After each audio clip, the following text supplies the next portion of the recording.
Broadcasting live from global headquarters at RP Enterprises in Greenwood, Missouri. Stand by on this frequency. After 22 years of entertaining FM radio listeners across the U.S., this man is the owner and executive producer of the award-winning Heartland Waterfowl on Sportsman's Channel, CEO and founder of Dumar Chemical Solutions, and the man behind the mic of Papa Ron Radio voiceovers and production. He's the man, the myth, the legend, a global icon, future Nobel Prize winner, and of course he paid me to say all this. Really? Literally. Welcome to the Papa Ron Podcast. Here's your host, Ronnie Phillips.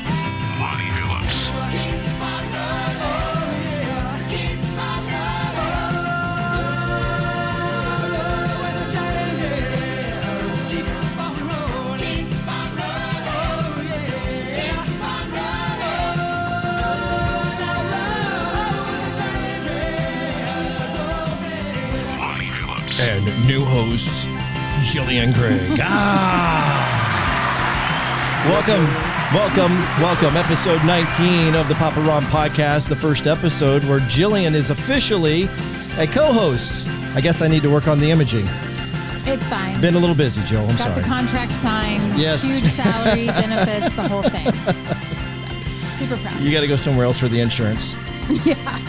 And the signing bonus. And the salary. Exactly. Whatever, it's fine. So today's guest of the Papa Ron Podcast is a friend of mine for probably about 10 years. We crossed paths on accident back about 10 years ago when we decided, actually maybe even 11 years ago, because we didn't even have the show on the air yet. We were trying to start Heartland Waterfowl.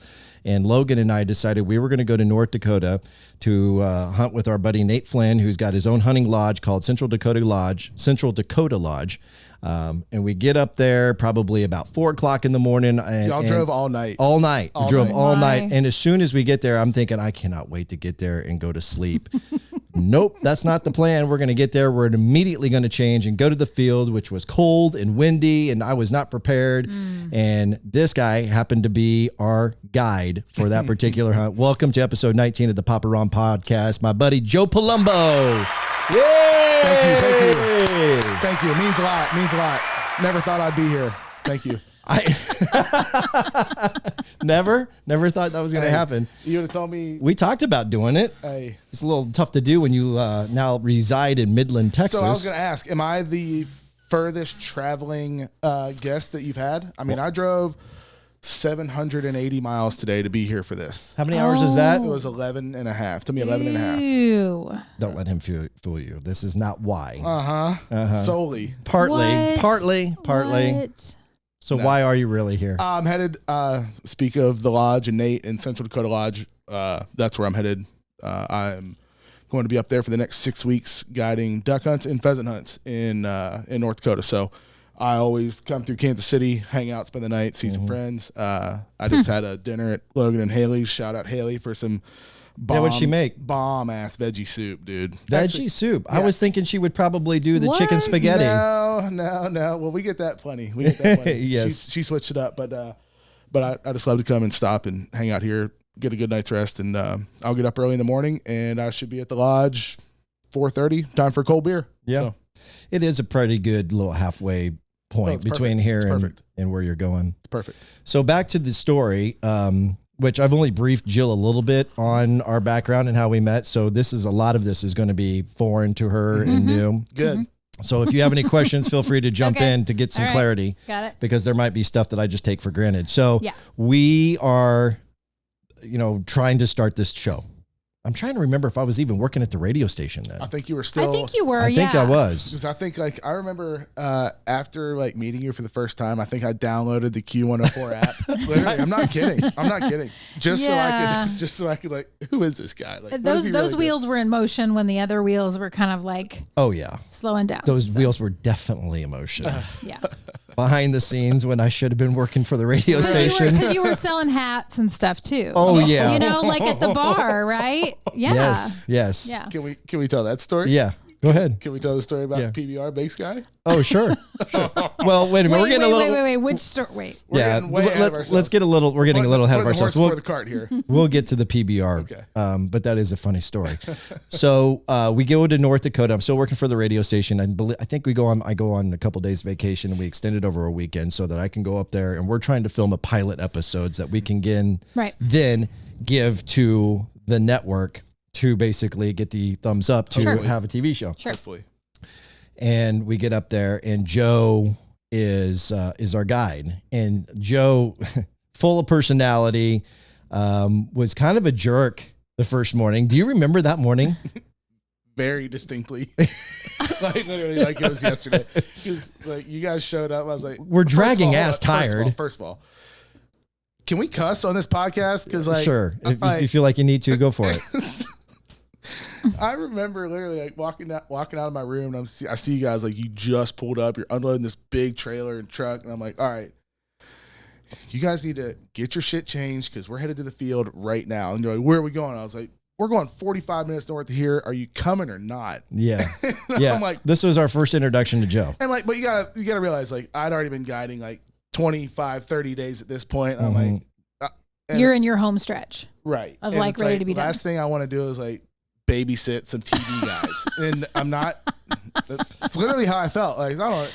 But like, So when you had the conversation with Nate Flynn about Right. us coming, Right. you're I like, understood. you were pissed. no, because Well, I you made knew- it sound like you were No, babysitting TV guys. No, I didn't mean it like that. So Okay. like I knew what the objective was, that this was the pilot for a sister show of HB, and of course, you know, I loved HB and always had a tie with those guys from working for Nate for so long. So like I was on board 100%. As soon as he was like, "Hey, this is what we're doing," I was like, I'm your guy, obviously. Like, you know, let me do this. So, and then, you know, you guys show up 4 a.m, and I'm like, look, are we going to go make some television or what? All right, like, let's go. But no, like, and we went out that morning. It was a decent hunt. Yeah, I mean, we shot like 20 couple ducks, couple geese. We shot a bunch of snow geese. I mean, not a bunch, like maybe 15 or 20. Right. But we had I remember really, us like, we had a really good trip those couple days that y'all were there, though. yeah, no, there was definitely some good hunts there. Oh, yeah. I just remember that first morning, and I don't know, like, again, we get there, we get unpacked, and we're getting dressed to go hunt. Like, I've had no time to get my bearings. I'm tired as hell. Right. I have no idea what we're getting into, what we're going to hunt.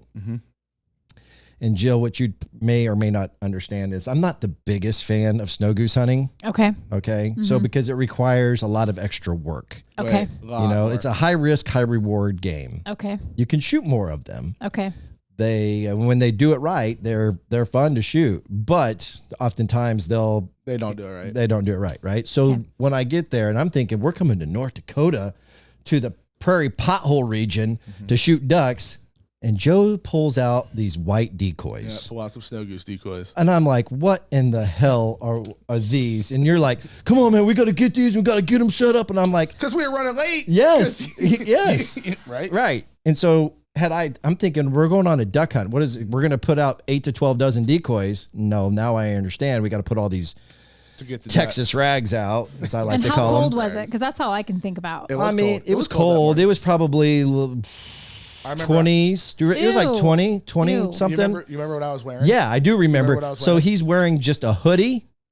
I mean, he probably has a long underwear layer, underneath yeah. it, but he's got a hoodie on and he's got holey jeans. Like holes all in them. Like, In the old school long underwear. like old school, Like the first waffle print. Yes. Like the, yeah. Yes. Yeah. Like your grandpa's Yes. long undies.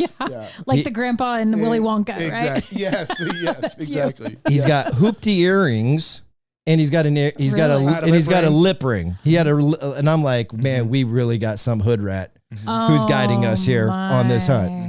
Hey, it was a weird time in my life, dude. Yeah, I know, but we're gonna get into that. We're gonna get into that here in a little bit because there is a reason that Okay. Joe is here outside of just us being hunting buddies, and Right. it's a really, Right. really interesting story, and we're gonna get into that later. But anyway, so we get into this hunt and we have a pretty good hunt. Joe and I connect. We start getting along. We find out that K-State and Oklahoma State's going to be playing football that Saturday. Who's that quarterback? Colin Klein. Optimus Klein. What a douche. What a douche. What a terrible nickname. I will never forget that. And Klein. I remember because I just so happened to have an Oklahoma State T-shirt. Yes, you did. And like I'm not an OK State fan. Like I'm just a college football fan. I like the shirt. I bought the shirt. It was orange. It looked good on me. Yeah. And I knew that Ronnie was like, diehard kid, we got to be back to watch this game, blah, blah, blah, Big 12 championship, blah, blah, blah. Yeah, that was 2012, right? It was a big year for K-State, because we won the Big 12 championship. I remember. So we were going out to hunt that afternoon, and Ronnie comes downstairs, and he's wearing a K-State T-shirt. He's like all pumped up, and I go back in my room, and I get an Oklahoma State T-shirt on. Yeah. And I put a camo like quarter zip over top, and I remember we were sitting next to this little pothole or sheet water, wherever the hell we were, and I don't remember if we were like getting updates on the game or what was really we watched the game in the lodge. Oh, that's right. But we watched the game in the lodge. I just remember something where I like lifted up my shirt and like acted like I was yawning. Yeah. And I had this bright orange Oklahoma State Cowboys T-shirt, and Ronnie like damn near shit his pants. Yeah, right. Well, right, Jill right. does know that about me. Yeah, I she do. knows my passion for K-State. Oh, yeah. Anyway, so SEC baby. The- Here we go. yeah. Big weekend for K-State. Yeah, Y'all beat are on your- Oklahoma. Hey, y'all are on your high horse. I know. damn right. I know. Hey, good for y'all. To hell with all those SEC teams. That's right, dude. That's right. I got to be careful. There might be an SEC fan listening. That's all right. We're allowed to have differing opinions. But we on did this beat show. Missouri, and now I we know. beat Oklahoma. Hey. All SEC. All right, so let's move on. One other fun story. Actually, it's not a fun story. It's a real shitty story, to be quite honest with you, about that particular trip. The weather was crap. It was terrible. And on our third hunt, because I think we were there for 4 hunts, on our third hunt, we're going to do an afternoon hunt, and the snow has come down. We had freezing rain Oof. in the morning, and so we've got a field, and the ducks are just right. They're pouring into this field. It's wow. right next to the water. Yeah. Perfect. It's going to be a great hunt. We load up all the camera gear. It's basically out of like normally we have it like in a Pelican case. We're in a hurry. It's just sitting in the back seat of my truck. And it's whiteout conditions, like big white snowflakes. Like Sounds you can't, miserable. It was bad. The weather It's was miserable. awful. Yeah. We get to where we're getting ready to turn, and in the hunt before, the trailer lights that we had went out. the trailer lights were out because the wiring harness got ripped out by the corn stalks from the hunt the day before. Ooh, okay. So icy road. I don't see the White tail out. The lights. tail lights. No Oh. trailer. No tail lights. There's another. This is a 2-lane highway. Another car coming from the opposite direction. My only other option is this huge ditch, which, by the way, is next to a cemetery. Coincidentally. And somehow I'm like trying to pump the brakes. Nothing's working. I'm thinking like I'm scared to death. How fast are you going, do you think? Oh, probably Too fast. Yeah. We were in a hurry, of course. I mean, for the conditions being what they were, and we were getting ready to turn, I bet 45. Okay. So not like 80 or anything like Right, that, but right. like we're getting ready to turn, and I can't turn, and then we're going 40. So anyway, side swipe the back corner of the trailer. It busts my mirror. It completely dents in my back quarter panel. I go past the intersection on the right-hand side of the truck, Into like the the next passenger ditch. side, into the next ditch, into that field. You can imagine my heart is coming through my chest. Sure. I look back. Caleb, who was on our team then, is like trying to juggle all these Damn near cameras. sitting in the front together, seat. Sitting in the front seat at that point. flying all over the place. Right. Joe, like everybody's freaking out because he's in the truck in front of us. He comes running out there, freaking out, running up to me. I'm bent over on the side of my truck. I see my truck's destroyed. I mean, it's drivable, but it's Right. all beat up. And he's like, "Oh my God, Ronnie, are you okay?" I'm like trying to catch my. I go, "Yeah, I think so." He's like, "Okay, good, let's go."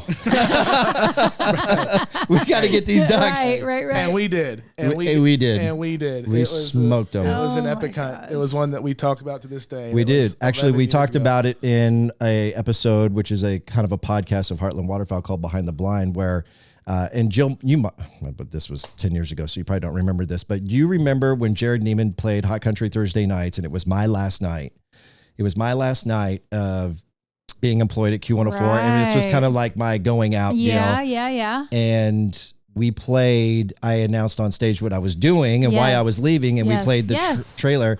In that trailer or hype video is that hunt. And Joe is saying, oh my God, we were smoking the mallards. An epic line. And it was from that hunt. Anyway, but a lot of history, dude. A lot of history. It's crazy. Like when you look back, it's like 10 years ago. That's a long time. I mean, that's a long time. It's a long time to this day and age to be friends, let alone best friends. I mean, consider somebody a brother, to have that connection with people after one hunt. I mean, ever since that first hunt, buddies, like solid, close buddies. Right.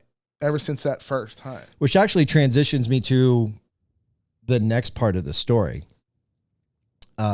So Joe and I mean, it's not just Joe and I. Joe hits it off with all the guys on the team, but Joe and I have a connection right away. Joe's not on Heartland Waterfowl. Okay. He's just a guide. Okay. But he's super fan Heartland Waterfowl before Heartland Waterfowl's even a TV, like before we even have a show on the episode or an episode on the air. Give me all the free hats, dude. You're trying. You're trying. You got any stickers? So we wager on the game. Okay. Right. Right. And I win.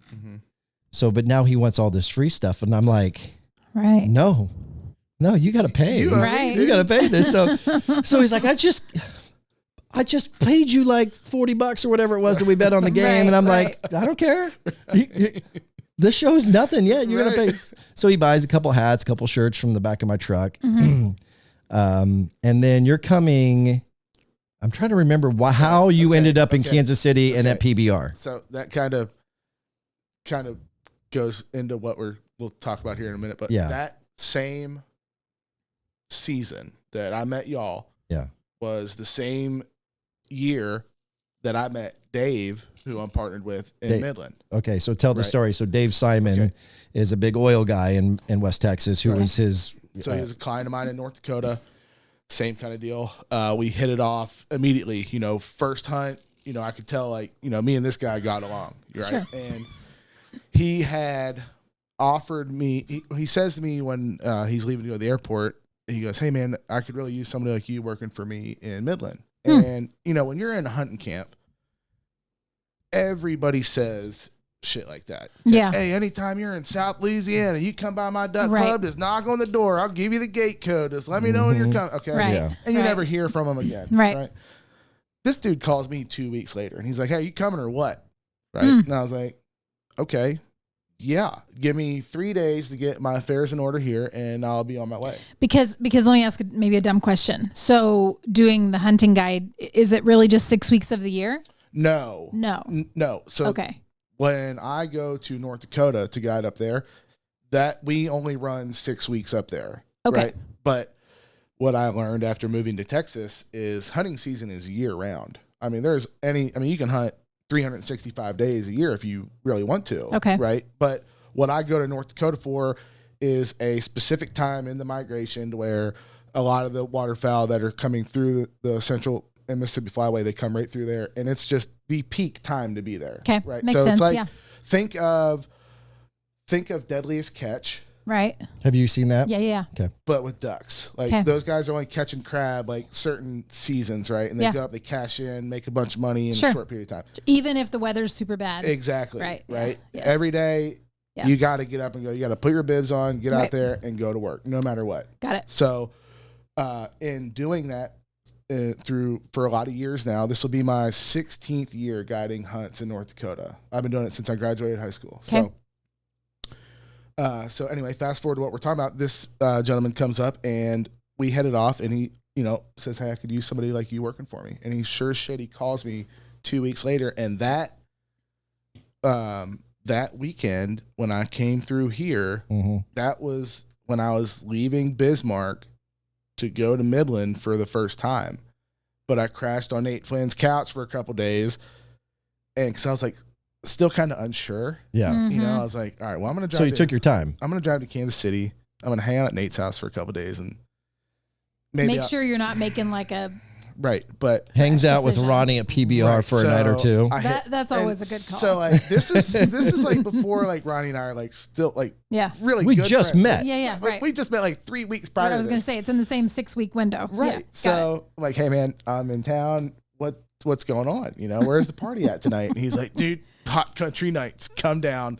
As soon as you get here, just tell them you know me. I don't think it was Hot Country Nights. Or whatever. I think it was Whiskey Bangos or whatever.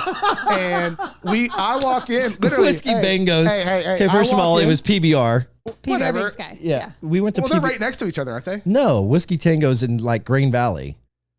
Whiskey, we were PBR. downtown. We were in the Power and Downtown, Light yeah. District. Okay, listen. It's fine. I don't even remember. So apparently, I don't even remember really where we were. I get That's it. going to be I a get it. precursor of where the night went. But Yes. Yeah. I walk up, like I know Ronnie Phillips, and the dude standing there goes, "I don't give a shit." So I call, Yes, I love I it. call Ronnie. I'm like, "Dude, where are you at?" And you and Matt Westcoat come Yeah. around the corner, and you're like, "Oh, it's okay, dude. He's with me. He's with me." And we go in. And Ronnie's like, "All right, here's the deal. You can ask for anything you want. Drinks are on me." I'm like, "Okay, awesome. Well, I go get a whiskey and Coke, drink one, go get another whiskey and Coke," and I drop it on the floor. I'm sitting there talking to Ronnie, and I talk with my hands a lot. Yeah. This story is actually not entirely accurate. What? I'm Oh gonna my I'm gonna God. fix this story in a second, but go ahead. So I proceed to drop like 3 whiskey and Cokes on the floor, and Ronnie finally looks at me and goes, "Dude, I'm not buying the next one." He dropped 3 of them. 3 of them, my 2 of them on gosh. my boots. Okay, so here's how I remember how that story went. You did go to the door and say, "I'm with Ronnie Phillips," or "I know Ronnie Phillips," and the guy basically said he didn't give a shit. Right. I then, get a call from you. I call Will or one of the door guys. And I'm like, "Hey, my buddy from North Dakota's in town. He's, just go ahead and let him in." I'm not there yet. Oh. But when I do get there, Joe is somehow already in VIP, I'm already in VIP waiting on you. with a bunch of girls. With your tab. With a started. bunch of girls. He's just hanging out. And I'm like, what the hell? And he was like, I just told him I was with Ronnie Phillips and I got in here. Now That is wait, right. was this with the earrings and the lip ring Oh, and yeah. the Oh, holy yeah. jeans Total and hood the- rat. okay. Total. I forgot all about that. Yes. You're right. I walked in and went like, I dude, had you got babes better ready, service dude. than I do. I had babes ready. You did. I did. You did. Yeah. And so he Oh was my God. already half in the bag before I even That's got right. there, which is why it led to every That's time right. I got him a Dropping. drink, he was Dropped it. talking with his hands and couldn't hold his Yep. own drink, and Correct. things were going South. You're going south real quick. real quick. All right. So when we come back, we're going to talk about what happened when Joe got down to Texas, because he's got this opportunity of a lifetime with this big, rich oil guy from Midland, Texas, who's going to basically give him the keys to his big old ranch to let him start a new business. And well, it didn't really turn out that way at first, did it, Joe? All of that's coming up next on the Papa Ron Cliffhanger on Papa Ron Podcast. You're listening to the Papa Ron Podcast. Get involved with the show. Wow, really? Ask questions and leave comments or complaints. Nice. Call or text 816-558-6389. That's 816-558-6389. Now back to the show. Here again, your host, Great. Ronnie Phillips.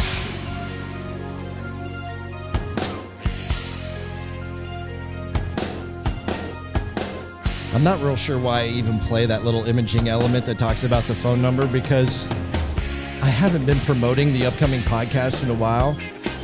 That would even give reason for people to call or text in.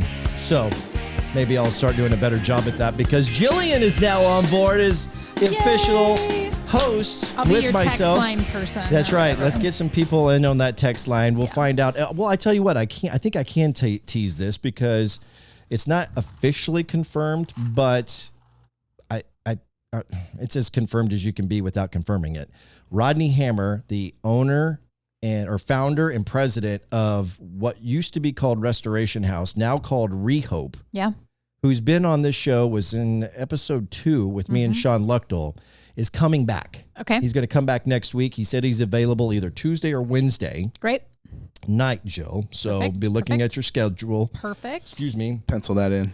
And so we think we're going to have him on. And the reason we're going to have him on is I want to dive into the subject of human trafficking a little bit more. But he's also got an event that's coming up on October 8th at the Marriott in Overland Park. It's a rappelling event, and it's an opportunity for them to raise some money for their cause and what they're trying to accomplish. And so we'll get more information from Dr. Rodney Hammer of Rehope next week on the Papa Ron podcast. So if you have any questions or comments, you can always get involved by getting in on the text line. All right, back with Joe Palumbo, member of Heartland Waterfowl. He's also a guide at Central Dakota Lodge for Nate Flynn up in North Dakota, and is also, what is your official title of Five Land and Holding? I would say operations manager. Okay, all right. Title with what? Say it again. Five Land and Holding is the hunting outfit and fishing outfit operation that he has down in West In Texas. Texas. Yes. Okay. But I would say operations manager. Okay, so operations manager. So Joe he's in Kansas City. He's got this opportunity to go to West Texas to partner up with Dave Simon, who's now become a friend of Heartland Waterfowl and a partner as a sponsor. And you come party with Ronnie and the guys for a couple days, and then you head to Texas. Right. And what happens when you get to Midland? So, man, it's crazy. I get to Midland, and I didn't know anybody in Midland or around Midland except Dave Simon, and I knew him for 3 days. And you probably had never even been to Midland prior to this. Never been to Midland. I've been to Lubbock. I've been to Amarillo, hunted a bunch kind of around there, but I've never. Oh, so you were familiar with what the armpit of America looked like to a certain degree. Come on, hey, there might be some West Texas listeners out there. You better tread carefully, sir. But yeah, I was familiar with the Panhandle portion of West Texas, but not the oil field West Texas, which is what I was literally thrown in the middle of going to Midland, right? So I get to Midland, and I'm there for a couple of days, and I'm getting to kind of lay out, kind of see what what all this guy that I've known for 3 days might want me to do, and so I'm there about 2 weeks, and I am coming back from one of the ranches that we have, and I get pulled over, and I pull in the parking lot. I got a buggy, I got a dog, a couple guns in the truck, some. Were you nervous? Oh yeah. You knew what was going to happen. Big time. Oh yeah. Go ahead. I knew. So I get pulled over, and I'll never forget, I pull in a Cracker Barrel. Cop comes up, knocks on the door, license registration. And at the time, I didn't even have a valid driver's license. Oh. Right? Right. So not only am I 1,500 miles away from home, but I'm driving somebody else's truck with all their equipment, and I don't even have a damn driver's license, right? How did you get there? How did you get to Midland? I drove. I know, but so you were still in your truck. No, I was in Dave's truck. He was in Houston. He was in Houston for a meeting, so I was in his truck hauling his buggy, going to fill feeders at one of the leases. Oh, I was trying to, okay. I Right. thought you were talking about you were in somebody else's truck that got you to No. Okay. No. Sorry. I was just out working, coming back from work, like Yeah. first couple of days on the job kind of deal, right? Yeah. So anyway, cop comes back. He's like, "Oh, Mr. Palumbo, you ain't got a license." I said, No, sir, I don't. He's like, "Where are you really from?" And I said, "Pennsylvania." He goes, "All right, give me 1 minute." He comes back a couple minutes later, and he's like, "Man, this is gonna sound crazy, but you got a warrant out of York County, Pennsylvania, and they want you." What? I said, "Do what?" He goes, "You got to come with me." I said, "Sir, all due respect, I'm not, I'll come with you. I'll do whatever you want me to do, but I need to make 2 phone calls, and I need to figure out what I'm going to do with this truck, my dog, and the buggy before like everything gets impounded." He goes, "Well, if you don't get a hold of somebody, they're going to take your dog to the city dog pound, and the truck's going to go to the Yeah. Tow lot or whatever. whatever. Right. Yeah. So, and this one I had Cheyenne, right. So That's his black lab. I'm freaking out. So anyway, I called Dave. Like, "Hey man, just got pulled over. I got to go downtown. I'm leaving your truck here at Cracker Barrel. You need to get somebody to come get it," which he did. Anyway. So did you leave him a message, or did he answer the No, call? he answered the phone. And so but he obviously knows nothing about your He past. didn't. No, not at the time. Nope. Not And at so the was it a pretty quick call? time. Was it Yeah, pretty much like, this because is what's going on? I mean, the cop was like, "Hey, Yeah. you got." And one Dave wasn't minute. asking lots of questions? Nope. Do you know what the warrant is for at this point? Do you have any No, idea? not- Or you? I had an idea, but at the time when I was running away from the shit that I was running away from, there was a couple of things that could have maybe stacked up on top of each other. Okay. But I knew that when I left Pennsylvania that summer and I went to North Dakota and was there that fall, the fall I met you and the fall that I met this gentleman, I knew that I was leaving a lot of shit on the table back home. Okay. Without any intentions of ever going back. Oh, I was just going to ask you, was this like, this was it? You were leaving and not going back? So either I was going to stay in Bismarck and live with a buddy, John Wardner, right?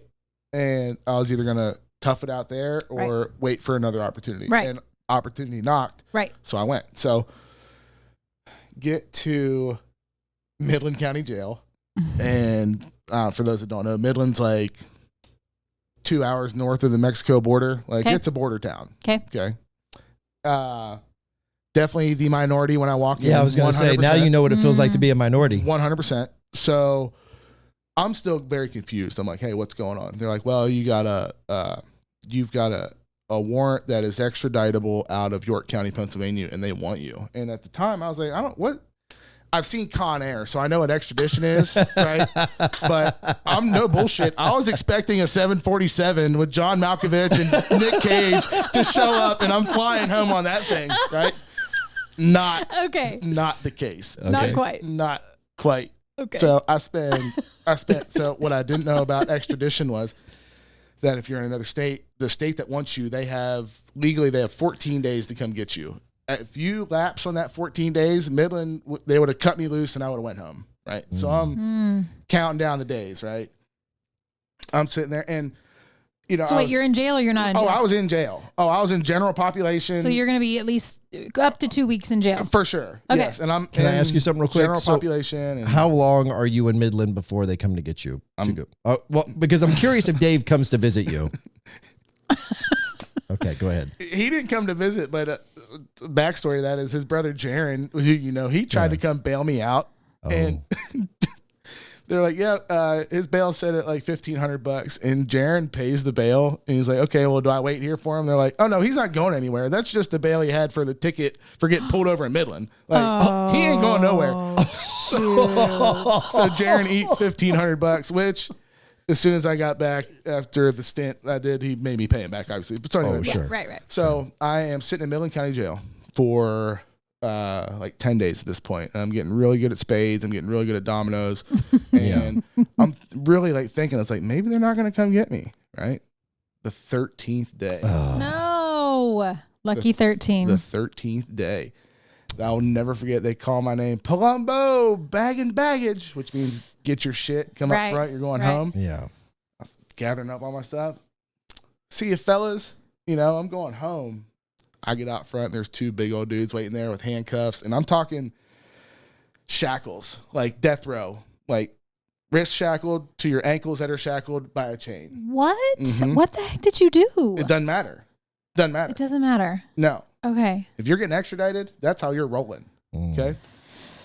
Okay. But what's funny is I was telling people that when I was locked up, I was like, what are you in here for? And I was like, fishing without a license, man. Damn game warden got me. They're like, no, are you for real?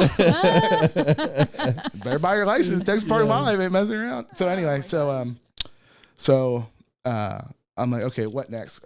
They're like, well, you're going to get on this van and we're going to drive you back to where they want you. Oh. And I'm thinking, well, van or bus? A 1995 Chevy Astro van. Ooh. Right? With two bench seats in the front for the drivers and a little small section where they had like a shitty foam mattress where they could take turns sleeping, the drivers could, and then a partition wall. Yep. And then 8 like old ass plastic stadium seats that are unbearable to sit on to watch a baseball game. There was 4 on this side and 4 on that side. So I'm looking, you and me are touching knees the entire way. So wait, it was full? Oh yeah. They were taking, wait. Oh, They're taking 8 people from Midland? So nope. Something else I learned about extradition is they're not just coming for you or you. You're stopping and picking up. Oh. They have a route. So you're zigzagging through America. In a span of 8 days spent in an Astro van. No, 8 days? 8 days. Wow. I was in 15 different county jails from Texas all the way back to Pennsylvania. Wow. And so like say it's nighttime, right? Drivers getting tired, or they'll stop like every 4 hours for a bathroom break. The only places they stop are other county jails. So they don't stop at Walmart and let you go in and use the bathroom. Right, that makes sense. They are going to call, hey, we got Johnson County Jail coming up here in 15 minutes. They're going to call and say, hey, we got 8 on board, 8 bathroom stops, 8 bottles of water. They're going to hike you into that county jail. You're going to use the bathroom, get on the bus, and you're going on your way. But they strategically do it to where they're picking people up and dropping people off along the way, right? So I will never, ever forget this. So they pick me up in Midland. We're going from Midland, and I can tell we're working our way south, like going towards San Antonio. We stop in San Antonio, drop somebody off, pick somebody up. Next stop is Houston, Harris County Jail. And I don't know if you know anything about Harris County, Texas, but it is downtown Houston. Okay. Like, Rough. Get up. Rough. Like, the show The First 48? Mm-hmm. They've got a Harris County show just on, like, Harris County's bad. So they're marching us into, like, the holding cells, right? And they've got this other dude in there that they just brought in, right? And they're kind of frisking him in the holding deal. And this cop reaches down by this dude's knee and pulls out like a meat cleaver that this dude had on him while he was in the back of the cop car that brought him in. And they pulled this. I was like, where the am I right now, dude? Like, what is going on? Like, oh my, what did I do in my life so wrong? That's what I'm still wanting to know. Like, Okay. what the heck did you do? We'll get there. Oh my gosh, you're killing me. So anyway, like I said, it's not just, oh, hey, Joe, we're here to get you, and we're going to take you home now to where they want you. Right. It's not that at all. So we leave Harris County, which is Houston, and we go straight south, right? And we go to Laredo County. Laredo is on the border. Mm-hmm. Like, we're driving down, and I'm seeing signs for, like, U.S. Customs, Border Patrol, Port of Entry. Yeah. Like the whole deal. And I'm like, where are we going? And we get to Laredo County.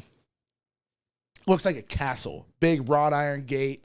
Downtown. Mm-hmm. Looks like Little Mexico, right? Okay. And I walk in there, and literally out of all of the dudes that I was on the bus with, the drivers, and every single employee of Laredo County Jail, I was the only gringo I could see. I was like, I thought Harris County was bad. We get to Laredo, I was like, this is bad. Are you ever scared? Not scared. Nervous, maybe. Yeah. Not scared. I mean, it's like you're was that okay? Let me rephrase the question. So, was there ever a time when the doors open and there's a prisoner, I guess for lack of better words, that's coming in? You're like, oh man. No, like, not even with the cleaver behind his knee or whatever. Maybe that. Maybe if they would have stuck me in the cell, the dude that had the cleaver on him in Harris County, maybe. But no. Are you talking to any of these guys while you're driving? Having conversation, trying to make small talk, you know. But it's like I'm very petty crime to what a lot of these guys have done, so I don't really have a lot to really talk about. But because what did you do? You're not going to tell me yet. So we'll get there. Okay. We'll get there. Later in the show, Joe reveals his crime. Trust me, it's not a huge offense. I promise you. This is no big deal. But but like, you know me, like I could walk into a room anywhere and make friends. Exactly. You know what I mean? Like, sure. So yeah, talk to some guys, make some small talk, but like for the most part, no. But like, being, I'll tell you, you realize when you get to a point throughout things that are going wrong in your life and you really think it's like, man, is this rock bottom? Like, is this rock bottom? Yeah. Right. And I'm thinking to myself on this journey, I'm like, this is the 6 to 8 inches of topsoil below rock bottom. Like, this is underneath of the rock where I'm at right now. And that's coming, like, I'm assuming from the way the story sounds, like right after you probably felt like maybe you were like about to peak. Yes. Maybe like, I've got this rich guy offering me a job and I'm starting, and like you would think, right? Exactly. Okay. And that was exactly my mindset. Like, I was leaving that year and I was given this opportunity and I was like, this is it. Like, this is my golden ticket. This is going to be it. And then this happens literally 3 weeks into right. the golden ticket era, right? So you assume it's ruined. Assume. Right. But going back to, so my big thing in life has been, it's not about what you know, it's about who you know. Okay. If you meet the right person at the right time that's willing to give you an opportunity, you need to take it. Mm-hmm. Like, you need to say, okay, this is obviously something I want to do. Mm-hmm. Like, you need to jump on it. Mm-hmm. But going back to the person that he is, the guy that offered me the job, Dave, he paid all my court fees, hired me a lawyer. Granted, I had to pay him all that money back, right? Mm-hmm. So you worked it off, didn't you? Right. I mean, I worked for a year and a half for 50% of my salary just to pay him back. Wow. Right. But like, I knew that I didn't want to have that over my head, going forward. So it's a good investment. Right. So anyway, long story short, that I finally get to the county jail in my hometown where I'm supposed to be. Right. And I walk in, and sure as shit, one of the dudes behind the counter at the prison is one of my dad's best friends. Mm. Wow. Cool. No bullshit. He goes, Joey, what are you doing here? And I was like, man, Speece, it's a long story. I said, I would love to tell you after I get a hot shower. And he's like, anything you need. He goes, here. Like, so you didn't shower for 8 days? I showered once in those 8 days. Wow. Yeah. I showered once in those 8 days. And I got home, and like I said, Dave, my business partner, he had hired me a lawyer. So I had a good attorney. He had gotten a few things dropped that would have potentially held me up from living the life that I have thus far. And, but, like I said, it's crazy how it all worked out. That particular year, that was all in a span of like 8 months of when I met you to then this happened. And I ended up having to sit 6 months in jail in my hometown. What? Right. But it could have been 18 to 2 years. Okay, so there's a lot. There's a lot to unpack here. But I only had to do 6 months. Okay. So there's a lot to unpack here. One, I have one simple, stupid question. When you're trying to have dialogue with these criminals who have much larger offenses than you have, do they look at you a little cross-eyed, like, "Shut up, boy"? Yeah, sometimes. Yeah. Like, come on, man. You talking to me with that bullshit? Like, so you just brought it right back to them. Pretty much. Okay. Yeah. Cool. I mean, we're all in the same boat. Yeah, pretty much. Look, all right. Look, I put my shackles on one wrist at a time, just like you, buddy.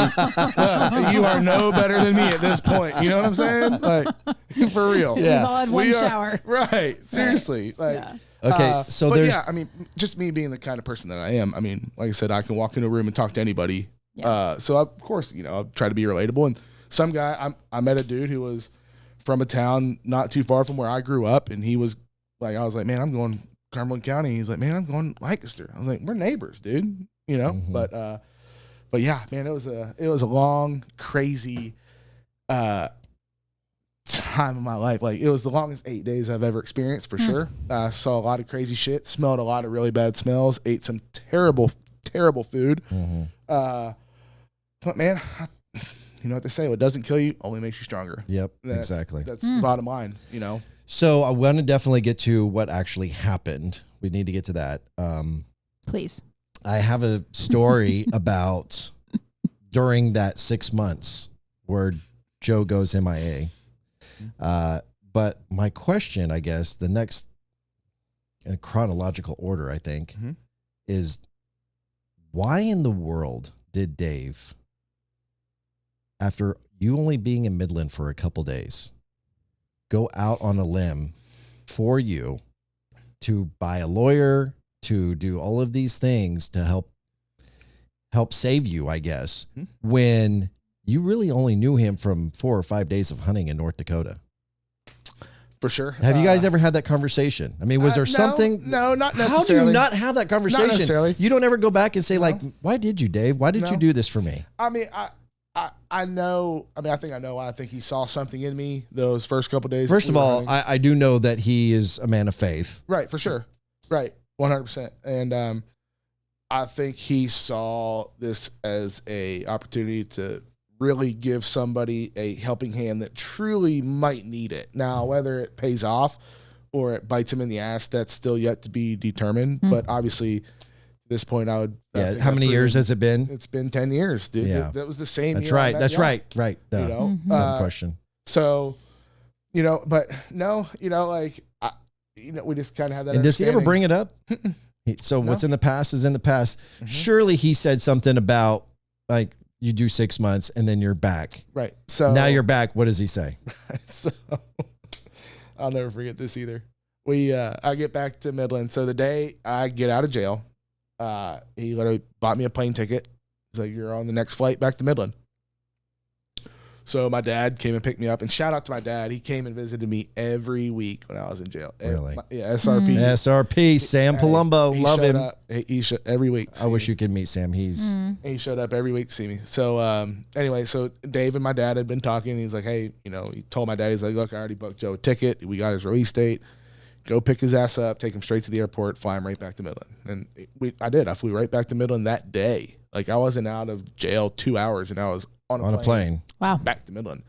And I get back and I shoot him a text. Hey, bud, back in town. Thanks for everything. He's like, come up to the office, 9:00 Monday morning. Do you know where the office is? Yeah, I know okay, you've been there for 2 days. I come up to the office and he goes, walk in. He goes, shut the door. I shut the door behind me. And so, yes, sir. And he asked me a couple questions. How was blah, blah, blah. How was it? Small time. It fucking sucked, Never want to go back kind of deal. And he goes, the way I see it, Joe, you got two options. You can pack all your shit and go back to where you came from, or you can stay down here and work it off and be a man. Obviously, I took option number 2. Right. Yeah. Right? Yeah. And there was it, did you even think about it? not once. Yeah. I was like, I'm not going back to where I just came from. The demons. Because you'd already kind of decided that anyway. 100%. So getting to What that happened? whole, so I was trying to leave Pennsylvania where I grew up that year, that summer, Yeah. regardless. Yeah. I had gotten very heavy into drugs. Okay. I was 100% a full-blown heroin addict for 6 years of my life. Whoa. Right? Started with prescription pills, and then from there graduated to the big leagues. And when you say full blown heroin addict, what does that look like? I mean, you watch the movies and it's like Have you their ever seen, junkies are like just shooting up nonstop. You ever seen Requiem for a Dream with Jared Leto and Marlon Wayans?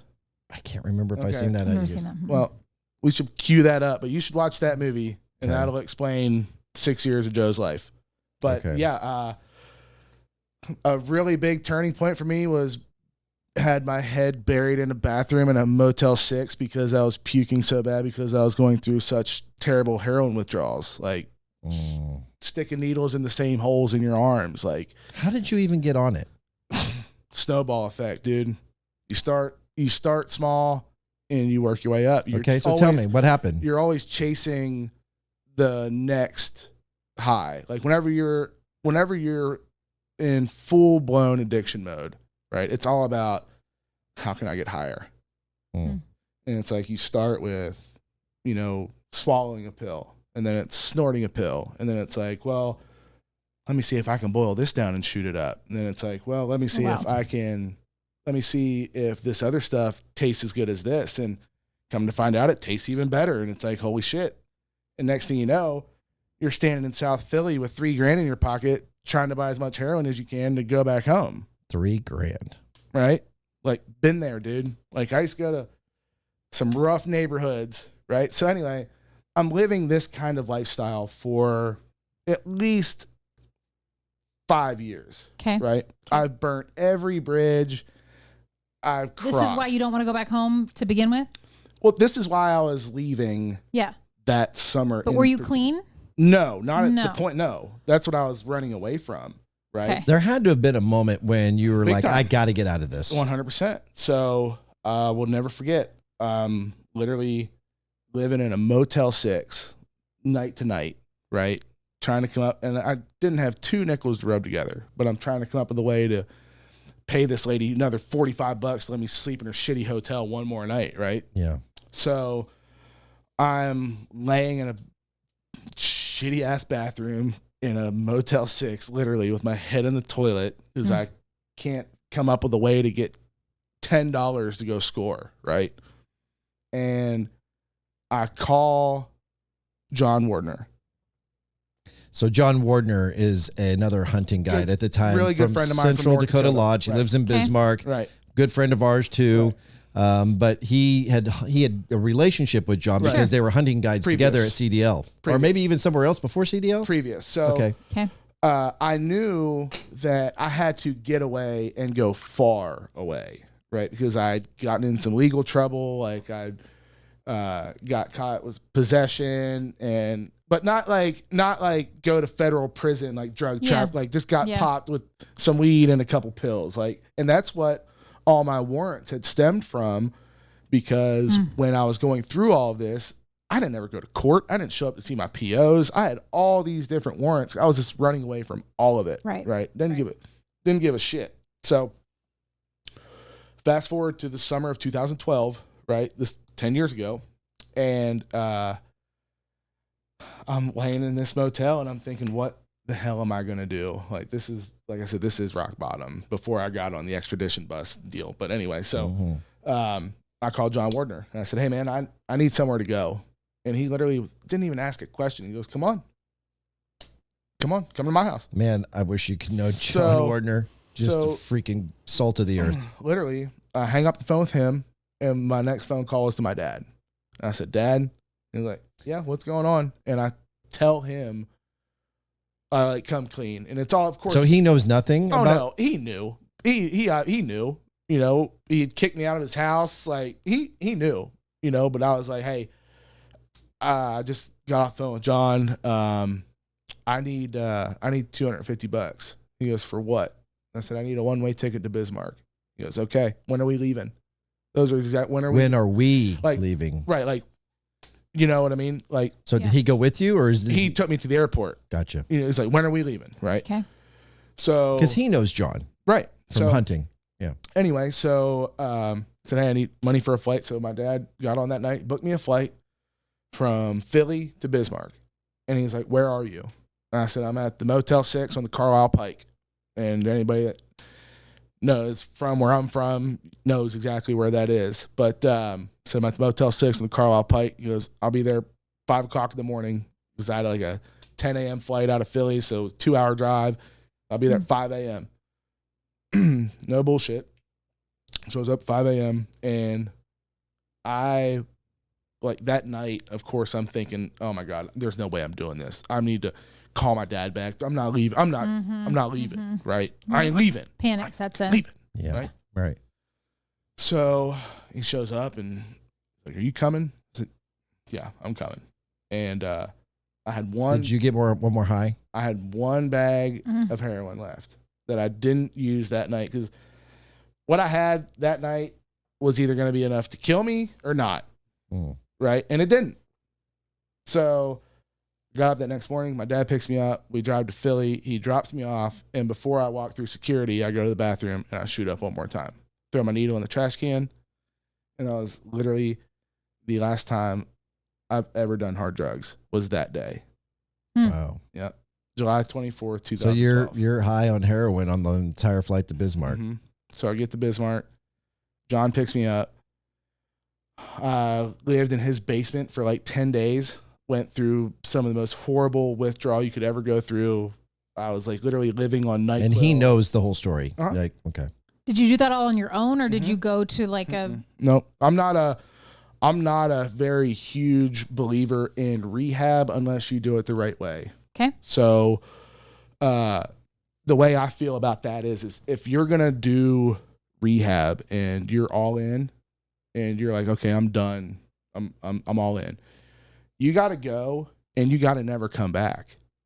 Like, you can't go to rehab for 30, 60 or 90 days, come home to the same environment, the same triggers, the same enablers, the same anything. Friends. You walk down the street. If you walk past a Taco Bell where you used to get high, that's a trigger. Yeah. You can't do that. It's never going to work. Right. Like you literally have to leave for it to work. And at this point in my life, I had seen a lot of my friends go and come back. Right. And it didn't work. No, of course not. And some of my own family, my brothers. I mean, we all struggled with it. We all struggled with addiction. And I'm so fortunate to say to this day that all three of us made it out and are clean and living incredible lives to this day. Yeah. Like, That's awesome. It's there. I guarantee you, there's a lot of people from our hometown that thought no way would have thought that all three of us would have made it out. People are probably making bets on the other side of that. Like, Seriously, who's not going to make it through this? I'm serious. And like, it's terrible to say, but it's the truth. Like, but yeah, like if you're willing to make that big of a change in your life, dude, you got to be all in. Like you got to totally say, all right, I'm leaving this place and I ain't ever coming back. Now, excuse me. Good one. The crown's starting to kick in. I think it might be a little Haley's veggie soup. But like now, looking back at it now, like if I were to move back home, I would be totally fine.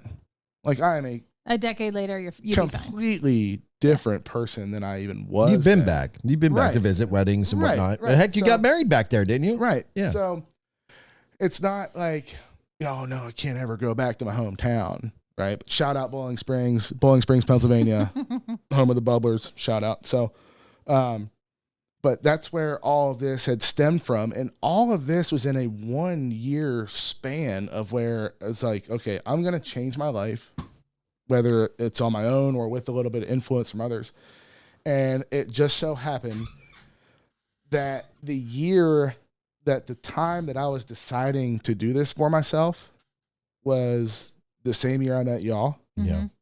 And 2 weeks later, the same hunting trip, essentially, I meet the dude that I'm now business partners with for the last 10 years in West Texas. Yeah. Right. Like, I'm not saying I had an epiphany or that something happened to me that night in that hotel room, but looking back 10 years later now, I literally feel like something was nudging me in the right direction, saying, look, you're going to have multiple opportunities in your life that are going to come up very soon. And you need to be fucking straight. Like, you need to be on point. And turns out that was the same year I met you guys with Heart and Waterfowl, and I meet Dave. And a year after that, I reconnect with Kate, and we get married. Like, so crazy. We're going to take a break here in a second, but tell Jill about who Kate. So Kate is his wife. Shout out Kate. But back in the day, yeah. So I knew Kate when we were growing up together in Pennsylvania. In high school? We went to different schools, but we ran around with a lot of the same people. Okay. And it was crazy. I went through all of this crazy stuff, and I get out of jail and I get back to Texas, and I messaged Kate one day on Facebook. And dang Facebook. and now we're married. And where was she still in Pennsylvania? Mm-hmm. Yeah. Yep. I really duped her into moving to West Texas. Oh, wow. Not going to lie. Because every time she would come to West Texas to visit me, we would go somewhere else. We would leave Midland. Midland isn't very scenic. Yes. You're 100% correct, Jill. But totally duped her to move to West Texas. But yeah, it's... and I wouldn't be anywhere definitely right now without her help, because she's my rock. Shout out Kate. Yeah. Part of the reason why you've probably been saved as well, like there's been a lot of different moving parts to this. You talked about meeting us, meeting Dave, but Kate coming back into your life. Yep. There is a particular story that I want to get into after the break that because you and I connected, became friends, and all of a sudden you go MIA, and then I figure out why you go MIA. We'll talk about that next when the Papa Ron podcast returns. The Papa Ron Podcast is brought to you by Dumar Solutions. Dumar Solutions, offering affordable chemical and PPE solutions for any industry. Automotive, industrial, manufacturing, concrete, and asphalt construction. Also offering kitchen cleaners, corrosion control, and specialty coatings. Detergents, cleaners and degreasers, laundry care, floor care, odor control, personal hygiene, and much more. Do more with Dumar. Inquire with any of your needs at DumarSolutions.com. That's DOMARE Solutions.com. Now back to to the Papa Ron Podcast. Here's Ronnie Phillips. And Jillian Gregg. Andrew Palumbo. One of these days, I'm going to get that imaging done, Jill. I just don't know how soon it's going to take or how long it's going to take. All right. What a fascinating story. And, of course, I've heard bits and pieces of this story over the years that Joe and I have been friends and hunted together. Probably heard a little bit more tonight, though. I have, yeah. I mean, it's a little bit more in detail, which I appreciate. Dude, it's crazy. Here's the thing about this podcast is that I've always wanted it to be two things. One, the first thing that I always want people to understand when they listen to this show is that I want it to be 100% authenticity. 100%. No matter what we're talking about, the podcast, Jill and I have talked about this off the air. The podcast experts will tell you, hey, pick, whether, because, a lot of what I've covered in 19 episodes is about mental health, whether it's depression, anxiety, PTSD, whatever, like pick something, stay in your lane, go down that road and pick a topic and then stick to 15 to 20 minutes. And Ronnie's like, Yeah, and I'm pretty much just a middle finger to everything that they say. Some people are a lot more interesting than just 15 or 20 minutes. Yeah, true. So those are the ones we want to hear about. I've got podcasts that are an hour long. I got podcasts that are over 3 hours long. I've got stories anywhere from depression to a teenager being abducted and murdered. And I listened to Joe Rogan today for 2.5 hours. Yeah. Right. And the thing about a podcast, it's not like, because I get that theory. Not that that's what we're here to talk about, but I get that theory of like, people's attention span. But like, I can go listen to a podcast, whether it's yours. Let's see, who else do I listen to? Granger Smith. I love his podcast. He's so good. Two Bears on Cave. Shout out Bert and Tom. Okay. One of my favorites too. Or Bert it could be like a sermon from church, but if it's in a podcast form and you just pause it and then you go back to it whenever you want. So it doesn't matter. You can listen it 20 minutes at a time if that's what your drive is. And if it's not your jam, you don't listen to it. Right. You just go to the next one. You go on to the next one. Exactly. Like I like Joe Rogan as a guest. I think he's the master, right? Like he's the king of podcasting, but I don't listen to every single episode, every single one. Like he has an interesting guest. Like we were going to North Dakota and Dave Mustaine's on there, the lead singer of Megadeth. And I was like, I remember jamming to Dave Mustaine. He used to play lead guitar for Metallica. No doubt. Yeah, I'm going to listen to that. I'm in. Oh, wait a minute. Mark Zuckerberg from Facebook? Actually, that was a good one. That was. Did you hear that one? No. Oh, you should listen to that one, man. FBI thing. Where Facebook or Meta is going. Yeah. Why am I promoting Joe Rogan on my podcast? We're moving on anyway. So the point is that this is a humanity podcast, which means we talk about all kinds of different things. There's not a time frame. The only reason there's a time frame on this is that we're going to try to keep it to an hour and a half because Joe's got to get up and drive to North Dakota early in the morning. So we're going to try to keep it an hour, which is actually significantly shorter than a majority of the podcasts that we've done. But anyway, I said before the break that when we came back, I wanted to talk about something that I found a little bit interesting. So, and I'm not real sure how much of this I can actually say, but what I remember is I was trying to get your address to write you a letter. Well, that's okay. So I got the letter. This is where I was going with this. So I had always thought. What? So I'm in jail. I'm in jail. He's in jail. I'm in jail. He just came to Kansas City and partied and spilled drinks all over me. This was 3 weeks after the party at PBR. Yeah, right. And all of a sudden he's gone missing. Right. So I figure out Ronnie's address. So I want to write. Which, by the way, how did you find it out? I had a friend that I met at PBR that night. Was she a Buckle Bunny? Maybe. Okay. And we were so this was where I wasn't sure what I could talk about. We were in contact, and after I'd been in jail, and I remember I was talking to her, and I was like, I need Ronnie's address. Right. And she's like, she would frequent PBR. Yeah. Right. And at the time, I thought Ronnie's full name was Ronnie Phillips. Yeah. Right? Wait, it's not? I'm kidding.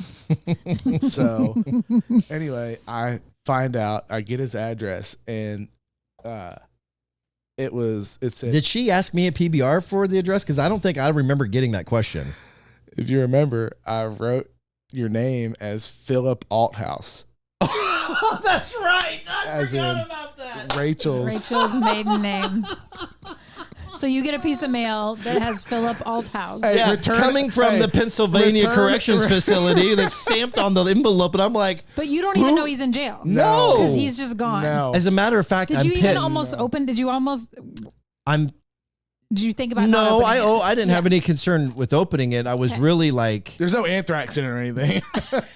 Well, hey, I don't know what you got in there. I mean, that was a thing back in that day. Anyway, but no, I was pissed because here I've got this buddy, and I'm thinking I'm really connected to him. Right. This person that he's talking about for the longest time is asking me at PBR, like, what happened to Joe? I'm Okay. like, I don't know what happened to Joe. Right. I'm calling, I'm texting, no reply.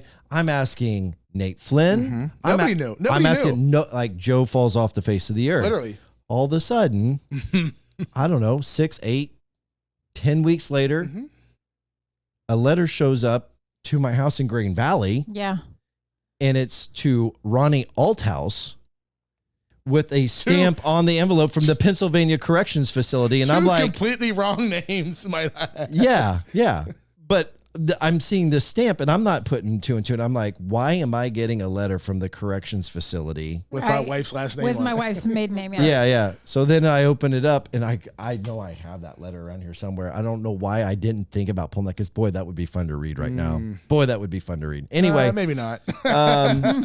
so basically he comes clean, is like, look, I ran into some stuff, and this is what happened, and blah, blah, blah. And so, like, oh my God, He's alive. He's alive. Yeah. And so they'll call all the HW guys and, Right. everybody that's associated with him, like, hey, everybody can relax. He's fine. He's back in Pennsylvania, Just gonna be a little late. serving his time. Just gonna be a little late. So one of the things that I found that was interesting was when I think I remember you telling me the story last year in North Dakota when we were filming our second trip up there. So it would have been the November trip, was your work release program. So it wasn't all that bad. Like, you spent 6 months in jail, but look, you had People ask me all the time, tell my story too, and they're like, so what was jail like, dude? Mhm. I'm always like, you ever seen Shawshank Redemption? Nothing like that. Nothing like that. Or I'll always be like, you remember that show Oz on HBO years ago? Yeah. You remember, like, Nothing like that. But no, so I had like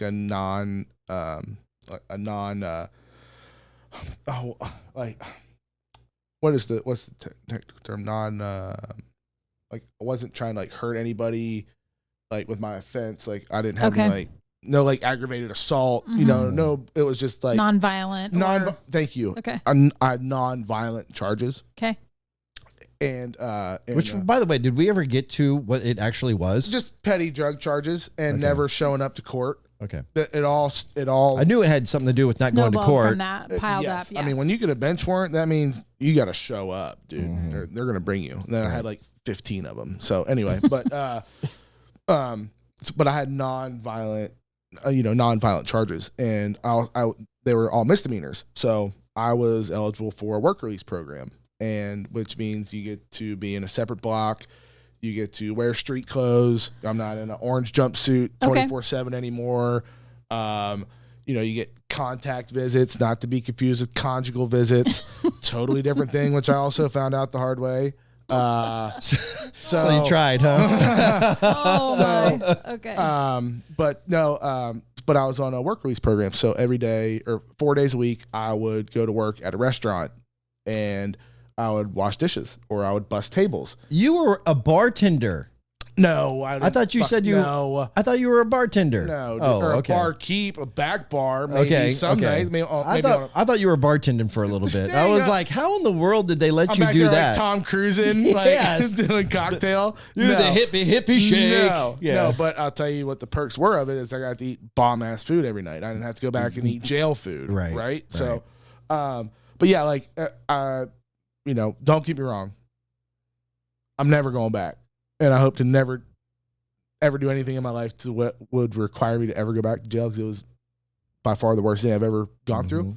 But no, like, I wasn't like in solitary, eating bread and water for 6 months. No, it wasn't that. It was a lot of cards, a lot of gambling, And For like cigarettes, and still the drugs, right? Like I'm assuming because we would get drug tested.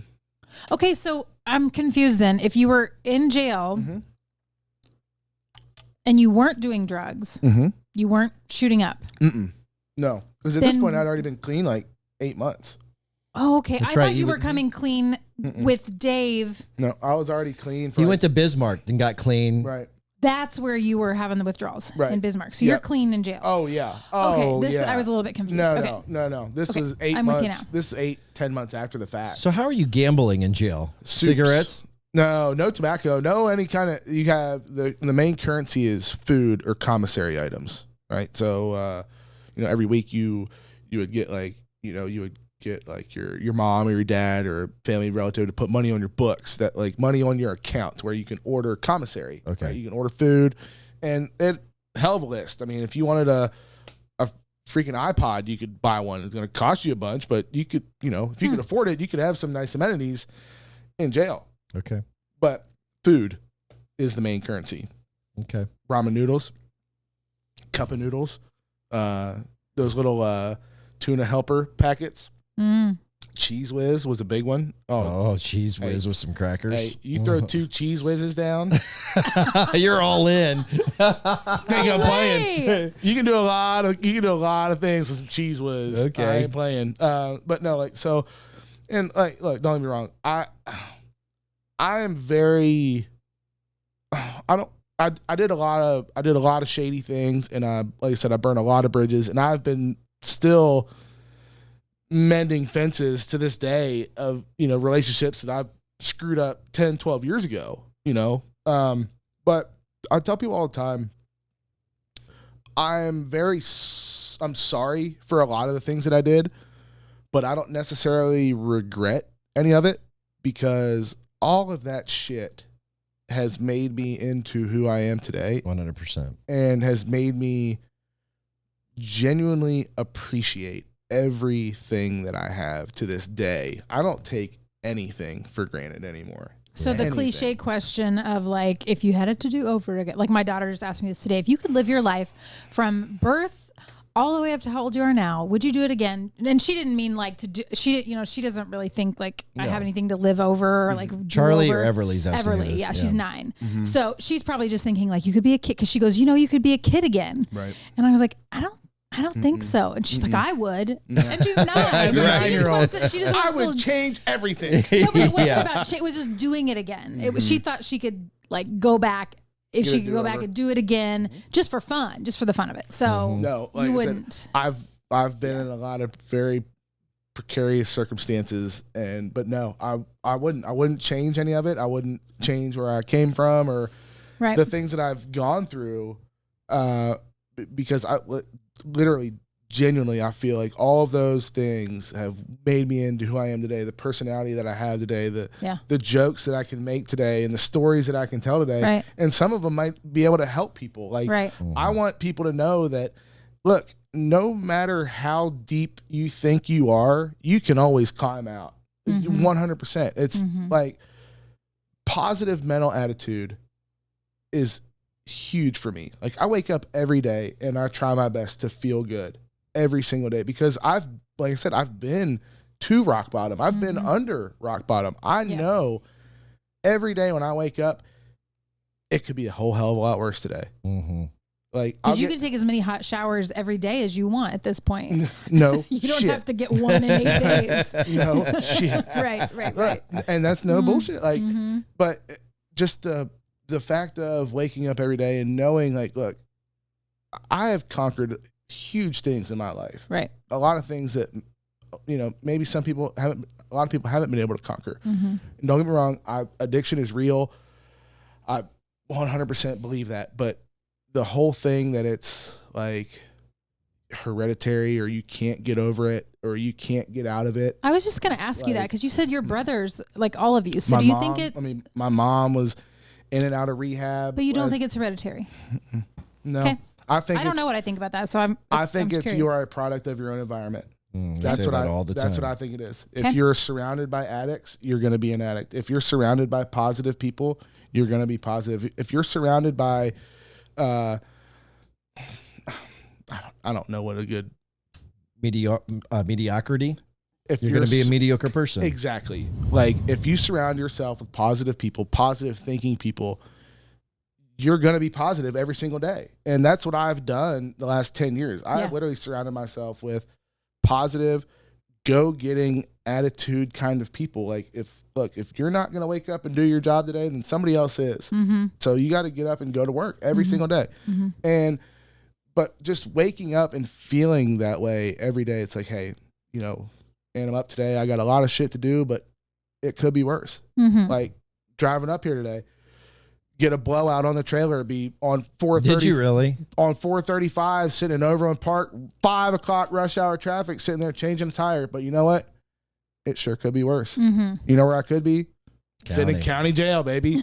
Eating playing dominoes. Hey. Or on that van. It was seriously, right? That van was probably worse than county. And probably. And too, like, there's a whole thing to be said too about like when it comes to addiction or trying to get clean is the out of sight, out of mind thing. So my whole thing is I moved 1,500 miles away from anybody I knew who I could get drugs from. I didn't have the option to wake up and call 35 people or go stand on a corner in South Philly and wait for somebody to walk up to me. Right. I didn't have that option. And if you don't have that option, then you're not going to do it. You know what I mean? So there's a huge thing to be said to where you are going to completely separate yourself from that to where you don't even have the opportunity. And that makes it a whole hell of a lot easier to get through. Right. If you don't even have the opportunity. Because if you have the opportunity, you're going to find a way. Yeah. Trust me. If you're an addict, you're going to find a way. I want to ask you a really tough question that you're probably not qualified to answer. I'm not a doctor. But you are a recovering addict. For sure. Right? Or recovered? I mean, are you ever recovered? Oh. Are you recovered? 100%. Like, do you never have any urges? No, not one. Right now, you're just trying to kick. Now I'm trying to quit Copenhagen. Quit Copenhagen, exactly. I'm trying to quit Copenhagen now. And it's so funny because we were talking about this when you were driving up here and like, man, I've gone, like, they say it takes 21 days. 21 days kicking. And now I'm having this conversation with you. I was like, dude, you just kicked heroin. Like, why are you that like was 10 years ago, dude? Okay. Right. Anyway. That was a long time ago. So here's the question that is going to be tough for you to answer. And it's been weighing on my heart and on my mind since you said it was, I said, how did you get on heroin? And you said one thing led to another. 100%. So there I go with so again. Anyway, I say so a lot. Anyway. It's a crutch. So you started on cigarettes and then it led to prescription drugs. But so before you answer the question, we obviously know it starts as little as cigarettes or nicotine or something, and then it leads to something else. Right. If you're a parent and you've got a teenager who is you. Oh, shit. Yeah. Because you're trying to have kids, right? At some point, you and your wife, you want to have kids, right? Talking about it. Right. And you, like, I have a 9-year-old daughter.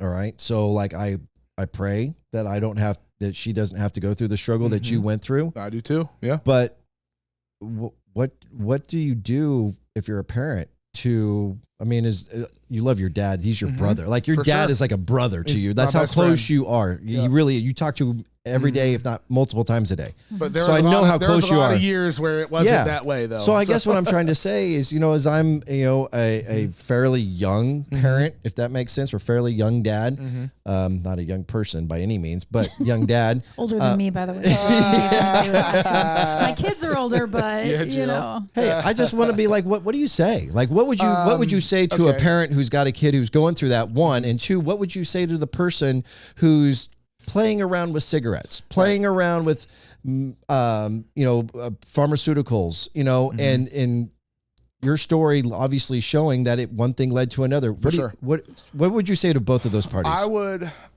And I've had this conversation with Kate, and I have talked about this, recently also. She's asked me, whenever our kids are 14 or 15 and you catch them smoking weed, what are you going to do?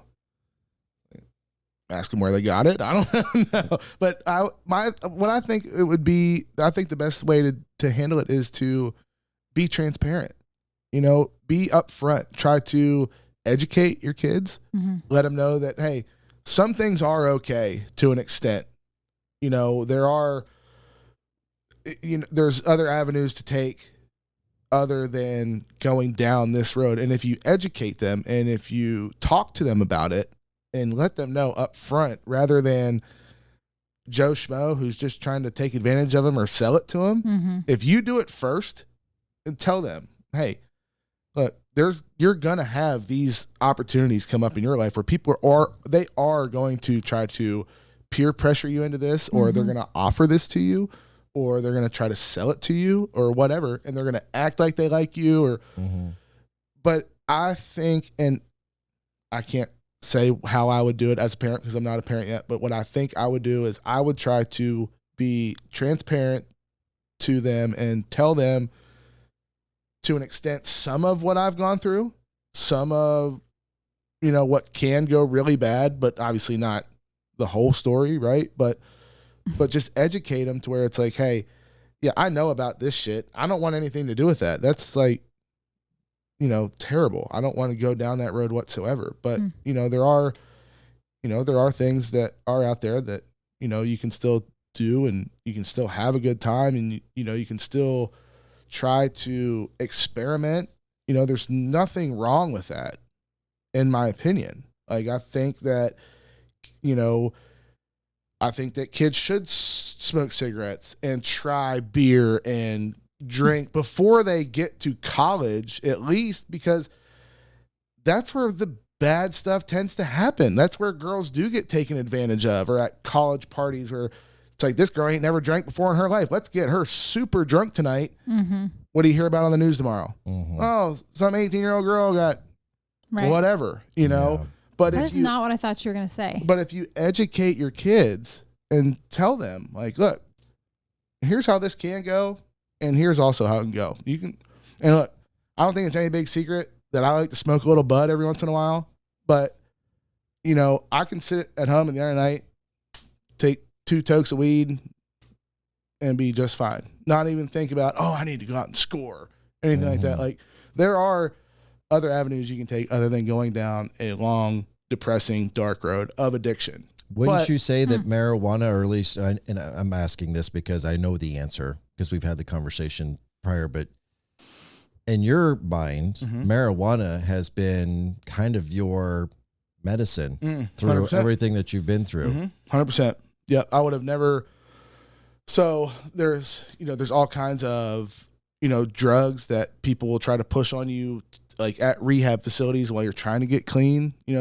All they're trying to do is mask one drug with another. They're trying to make you less dependent on this and more dependent on this, right? It's all it is, right? And what I learned was through the whole deal is like, look, man, there is just nothing wrong with a little bit of weed and a little bit of whiskey. You don't need to. You don't need to like go. A country song. You don't need to But what I'm saying is, there's no need to go There's no need to go down that dark road. But I didn't know any better, and I had quite a few influences in my life that were showing me something different. But if I can influence somebody to like, look here, this is what I've gone. I have 100% been down that road and back.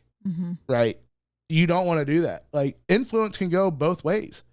You can influence somebody to do something terrible with very little, or you can influence somebody to do something great with something little. Like, it just all depends on your influence and your surrounding environment. What we get back to, like, if you get it from the source and somebody that's been there, I think it carries a lot more weight than, trying to hear it from somebody else. But, like I said, I don't have kids, so I don't know. But yeah, I would hope that's how I would approach it. But like I said, I don't think there's anything wrong with letting your kids experiment to an extent and showing them or telling them, like, look, this can go very badly. And like I said, it happened to me, but that doesn't always mean that, you're going to end up in jail or dead. So that's where I'm confused, and I'm going to challenge you because it kind of comes across a little bit hypocritical. And I know we've been friends for 10 years, right? So I'm not calling you a hypocrite, but if somebody's listening to this, they might be a little bit confused.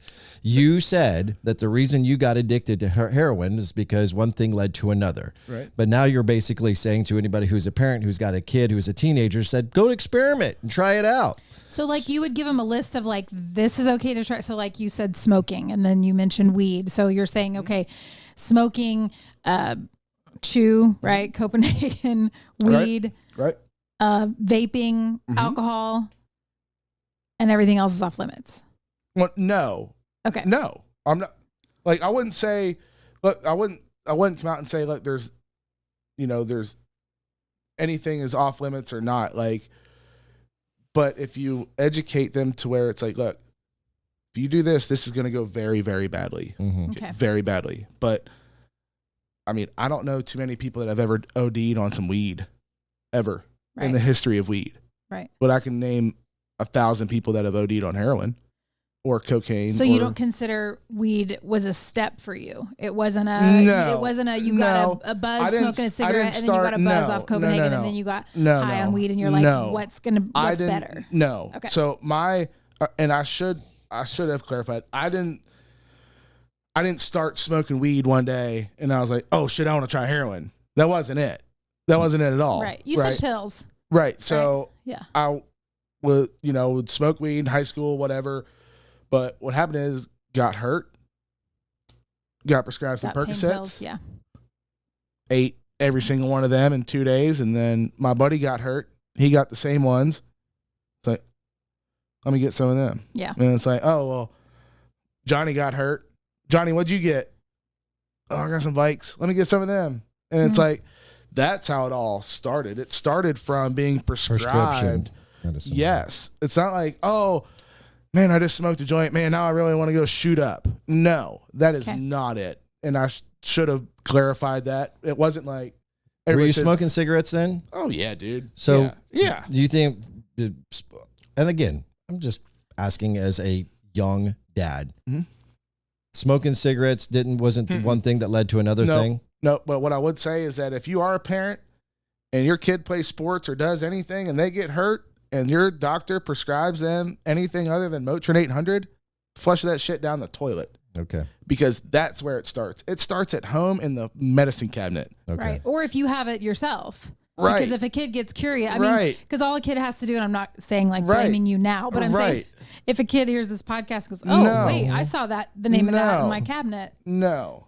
Like, it's. So don't have it. Right. Yeah. Like, that's like, you look at 90% of people who are addicted to opioids in the country right now, it all stems from a prescription. Right. Got it. From a surgery or something. Okay. And that's something that can be digged into a little bit deeper on another podcast about how people Part 2 with Joe Palumbo. How people are getting super rich on people ODing every day on prescriptions, and yet nobody says anything about it on the news. That's true. But look it up. Yeah. Look it up. Doctors are the biggest drug dealers on the planet, and they get paid billions for it. But like I said, that's a whole other can of worms. It is. But you're asking my opinion, but no. Yeah, 100%. It wasn't anything like, oh, hey, I smoked a joint or had a cigarette. Now I want to go shoot up. No. Okay. No, it had all stemmed from a previous exposure to opioids. Not like, oh, I'm just going to dive in head first. Okay.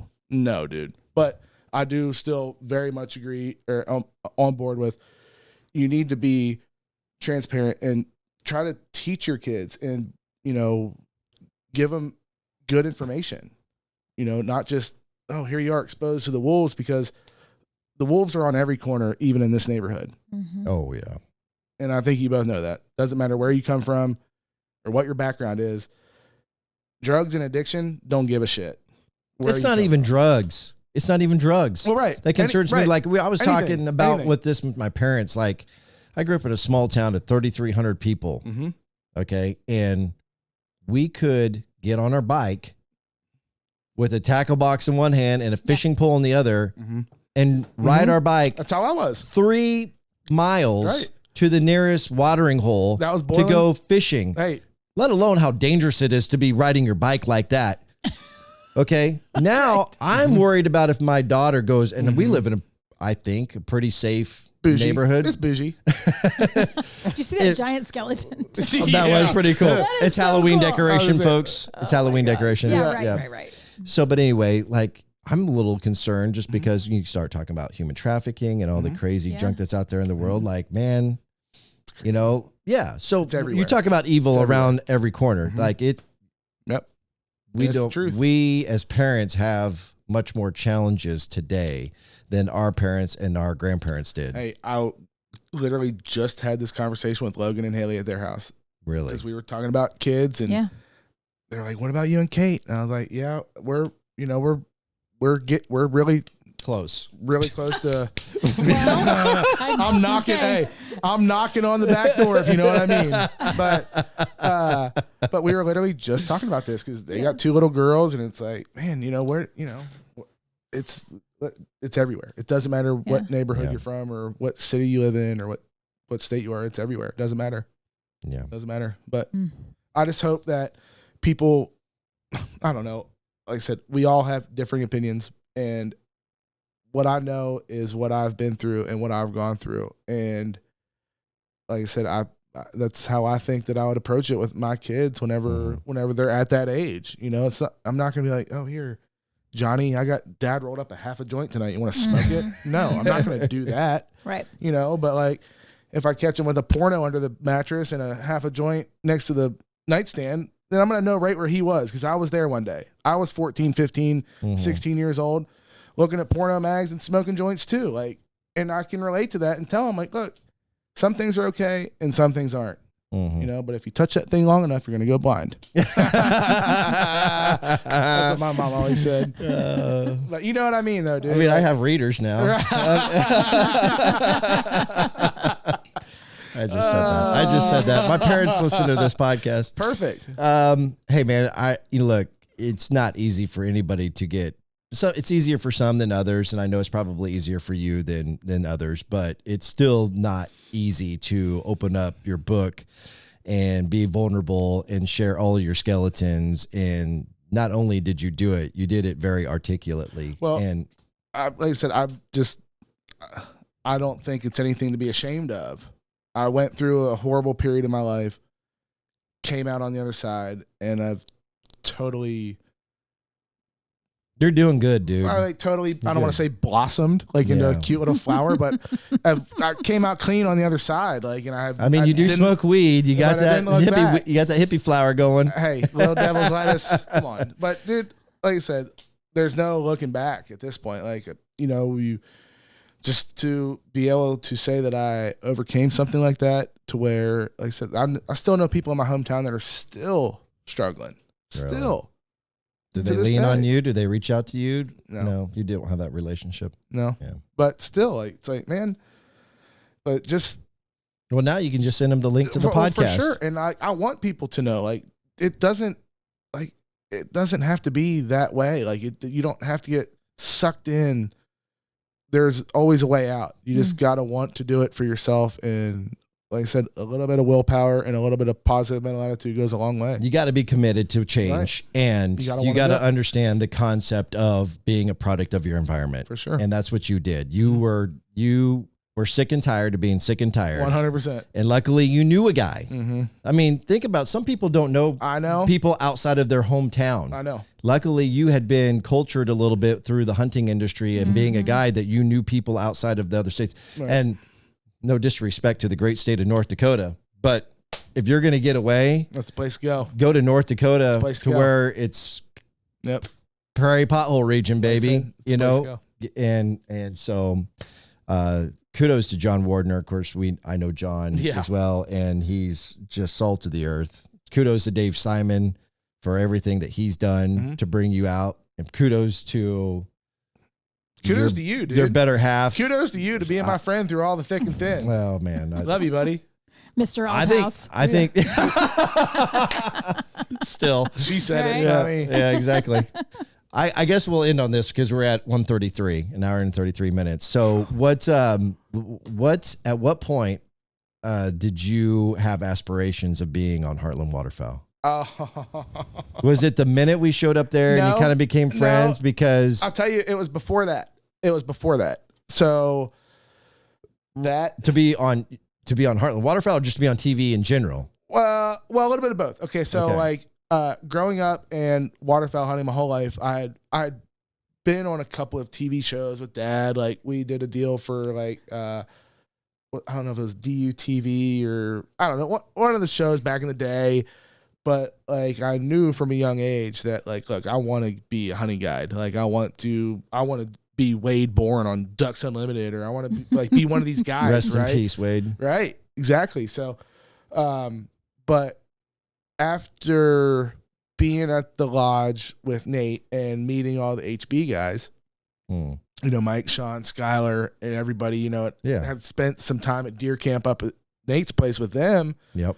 Whenever I found out that year that HW was like possibly going to be a thing. Yeah. Like I said, I was like, oh shit.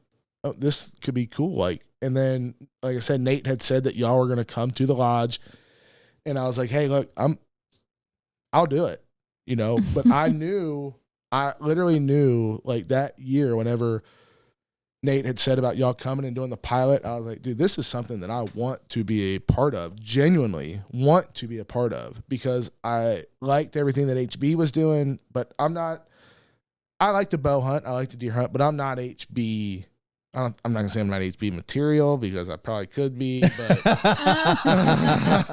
but I'm my true passion is waterfowl hunting. Right. Yeah. You know, that's, you know, my true passion is waterfowl hunting. And so when I heard that, you know, this could be a potential thing, I was like, dude, I want to do this. Yeah. You know, and that's why I still kiss your ass to this day. Why do you think I'm sitting here doing this podcast? There was some ass kissing going on there, but you know, again, it's about, and I can relate to it, but no, listen, let me just say this. I can relate to it because there was a point, and I've not been secretive about this, to where I felt like I hit my ceiling in radio, and I was trying to figure out, how can I parlay all of this media experience that I've had for 22 years into a passion that I have for the outdoors?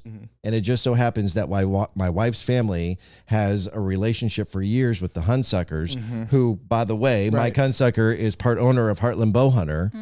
Not to mention V's Italiano. V's Italiano. Yes. So anyway, we get connected, and you think I wasn't kissing Mike's ass? For sure. Sean's ass, Rex Lechtel's ass. For sure. You know, and I'm just like trying to so I'm trying to take everything that I've learned from the radio side and the marketing side, the promotion side, and help apply it to them and what they're doing. And they're saying, hey, this guy from Q104 is helpful with us in this. Maybe, because he wants to do his own thing, maybe we should turn him loose to do what he's passionate about on the waterfowl side. Right. And then it's just weird how it all kind of comes together. You know, you just play to your strengths, and if you network right, and if you do it with integrity, then, you know, opportunities present themselves. And the opportunity didn't present itself to you as far as Heartland Waterfowl was concerned after that first hunt. No. You know, we felt like, hey, you know, Joe, we think you're a great hunter and you got a great personality, but you're going to have to buy a camera and learn how to run this thing and figure it out. And what does Joe do? He goes buys a camera.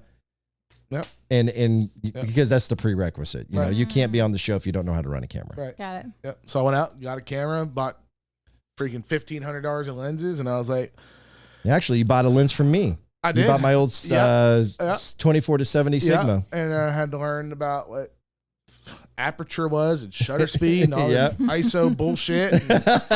And next thing you know, it's like, oh, I'm filming a hunt, you know. But no, but I knew, you know, I didn't. I didn't know, obviously, then, any of us did, that HW would turn into what it has today, and we would. That's the crazy part. Sitting here talking about it, but let alone doing it. But like, look at this. But yeah, like, you know, I knew. You know, remember joking about Craig Morgan on the Q104 morning show about winning a Golden Moose Award? Yeah. Those are 2 Golden Moose Awards that Heartland Waterfowl has won. I mean, I got the same 2 in my house. Idea of us not only having a bunch of slobs like having us. a TV show. Alone. Just give me the show. Just give me the show and the opportunity to replace my radio station salary. I'm good. Yeah. I don't need this. But then we do this, and then we've been able to do 10 years, and then it's growing to the YouTube original series. I remember when Jim Shockey hit 10 years, and it was a big deal. Like 10 years on outdoor television, pretty big deal. Like a lot of people lose interest pretty fast, and But there are some shows that don't make it 2 years. Right. I know. And it's just a testament to I think it's a testament to the kind of people that we are. You know, I feel like we're all just a bunch of regular dudes, and people relate to that. Mm-hmm. You know, everybody's pretty bunch of normal person outside the 1%ers, right? Like we're all just normal dudes.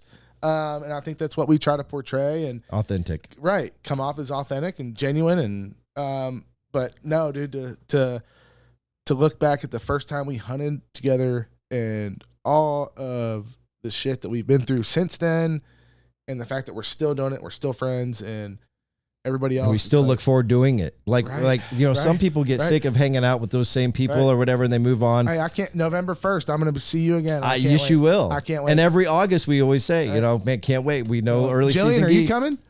Where is this? We're going to North Dakota, November 1st. Snow? Yeah. Snow and ice. We're going to North Dakota. North Dakota. But yeah, it's crazy. I bet we could get Jill out on a local hunt, though.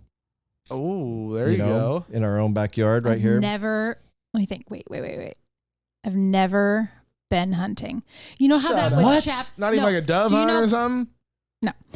Do you know how that would chap my husband's hide if I went hunting with a bunch of other guys? dudes? Oh, yeah. And you did go hunting with him? Yeah. You should probably go knock that out. Yeah.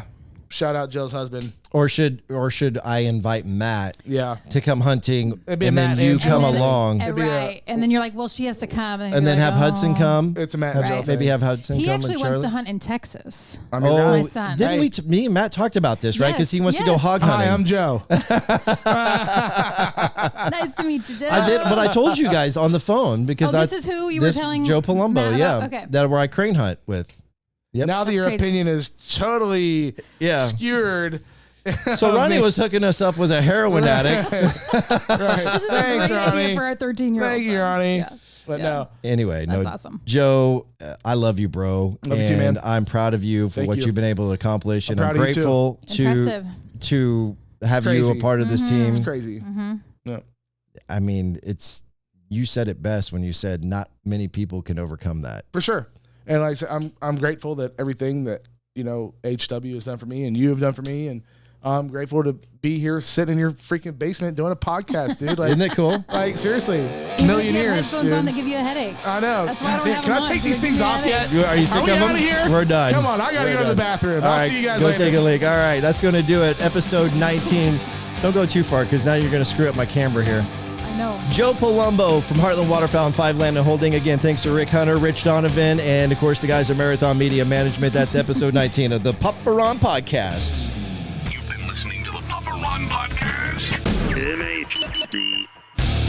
If you enjoyed this show, hit subscribe now and tell your friends on Facebook, Instagram, Snapchat, TikTok, and other social platforms. To participate on the show, leave a message with your comments or questions by calling or texting 816-558-6389. That's 816-558-6389. Until next time, thanks for listening to the Papa Ron Podcast. Papa Ron Podcast.